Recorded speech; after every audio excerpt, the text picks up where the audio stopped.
Jackie, this is absolutely beautiful. This patio area is so pretty.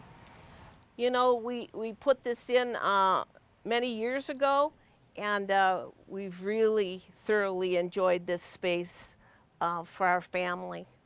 Did you build this or did somebody No, help you? I had it hired done. Well, you have so many beautiful flowers here and even these pots that are on this table, but tell me the story of this table. I saw the plans for that table in a garden book that I had, and so I asked my neighbor to make it for me, and he did. And we had taken out the old stairway, and so he used the spindles as the legs, and so brings a little bit of home into it too.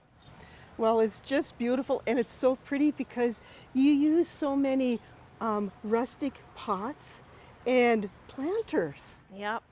I like to go to the antique stores, and when I find old pails and enamelware, just anything, I like to see it, that I could visualize as a pot, then I pick it up.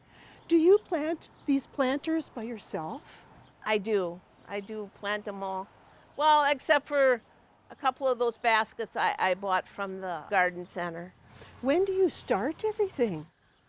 I try to hold myself back until the frost is done. Usually it's later in May when I do start, and then I try to tell myself to just kind of wait, but then I don't. Do you use new soil in your pots each year? I don't always use new soil, but this year I started a system where I put a plastic fork in if it's new soil, so that next year I will know. Then I don't have to dump it out. And it depends on how much potting soil I've got on supply. Do you add fertilizer when you do the planting, or do you fertilize throughout the season, or both? Mostly I use Osmocote when I start planting, or sometimes I buy the soil mix that's already got it in. And then I do use Miracle Grow if I think about it. When I see something that's getting yellow, then I try to pull out the Miracle Grow, but it's easier to just do without.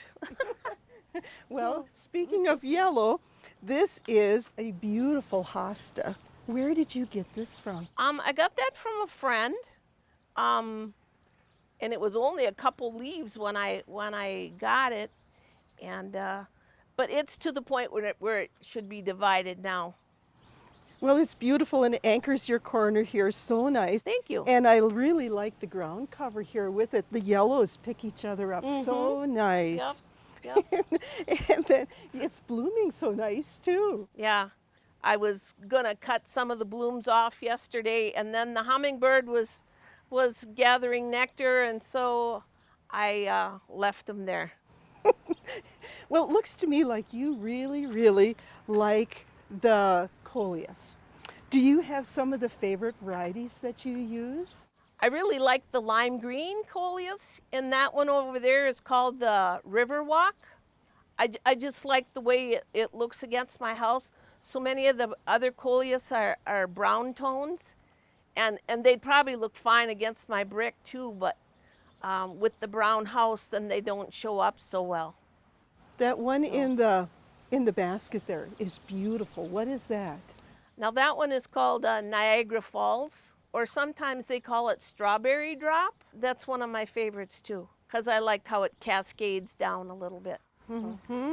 It's really, really nice. And then are these perennials here? Do these come back each year? Yeah, they snuck in here somehow, and so I just leave them. How many pots and planters do you have here at the farm?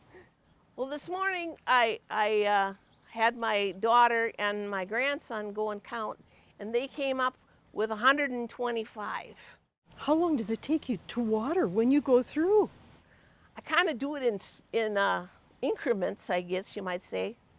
And after my morning calves, I fill up the pails with water and then go around and do the ones that I can't reach with a hose.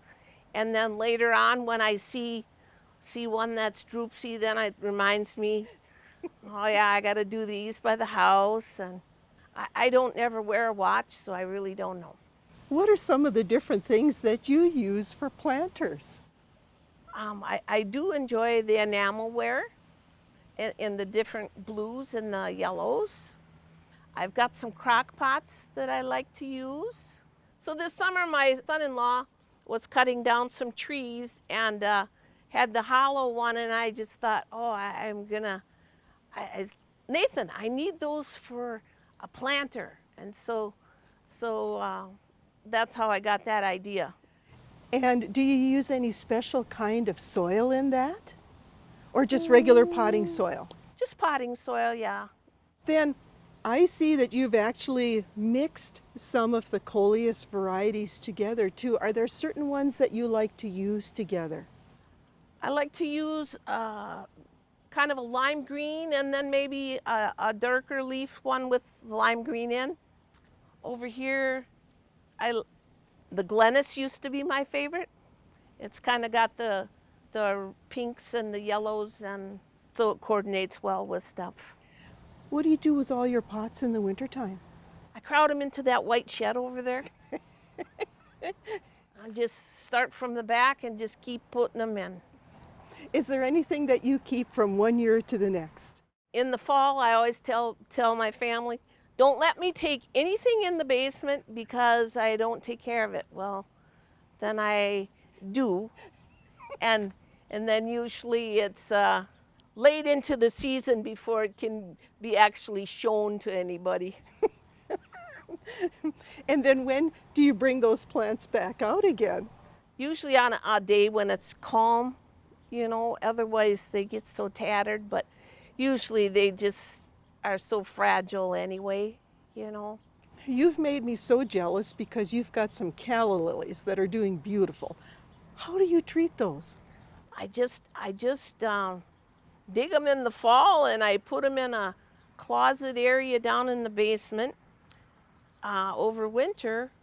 And then when I think about them, usually they've got sprouts on about like that. And then I start planting and I don't know, they flower. Jackie, you have so many beautiful colors here, but do you have any favorite flowers or any favorite colors that you like to use? Well, I do like the lime green Riverwalk, and then I like that along with the, it's just called cherry wave petunias, and I use a lot of cherry wave petunias. Do you buy those, or do you start those, or do they come up by themselves? Well, a little of both. I usually am running's best customer. I know when the truck comes in, and I gather them up. But also this year over in that bed over there, I probably only planted each one about a foot apart, and all of a sudden they were just like lawn grass. They were coming up from seed, the ones from last year. Do you ever have to worry about the cows getting out or eating some of your plants too? Usually the cows don't get out, although there's that section in the barn there where they can put their head out the windows, and then they do grab what they can reach. I've got hyacinth climbing beans, and they like to grab those and eat them. Okay. And the milkweeds that they can reach, they like those too. But for the most part, your dairy cows and their flowers get along just fine. That's right, they do. Well, this has been so fun to see your beautiful flowers. Thank you so much for letting us come. I'm glad you enjoyed it.